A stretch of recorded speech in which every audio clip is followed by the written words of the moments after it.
ప్రధానమంత్రి నరేంద్ర మోదీ నేతృత్వంలోని కేంద్ర కేబినెట్ దేశవ్యాప్త మౌలిక వసతులు, తయారీ రంగాలు, ఎగుమతులు మరియు వ్యవసాయానికి అవసరమైన యూరియా ఉత్పత్తిపై పలు కీలక నిర్ణయాలకు ఆమోదం తెలిపింది.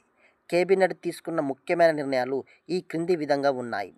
భారత్ను గ్లోబల్ సెమీకండక్టర్ తయారీ హబ్గా మార్చే లక్ష్యంతో సెమికాన్ 2.0 మిషన్కు, అలాగే నూతన మొబైల్ ఫోన్ తయారీ పథకానికి ఆమోదం తెలిపారు. ఎగుమతిదారుల కోసం 20,000 కోట్ల వరకు ఎలాంటి పూచీకత్తు లేని రుణ సదుపాయం అందించే క్రెడిట్ గ్యారంటీ స్కీమ్తో పాటు 25,060 కోట్ల వ్యయంతో ఎక్స్పోర్ట్ ప్రమోషన్ మిషన్ను ఆమోదించారు. యూరియా ఉత్పత్తిలో దేశాన్ని స్వయం సమృద్ధం చేయడానికి ఉద్దేశించిన నేషనల్ ఇన్వెస్ట్మెంట్ పాలసీ ఫర్ యూరియాకు ఆమోదం లభించింది.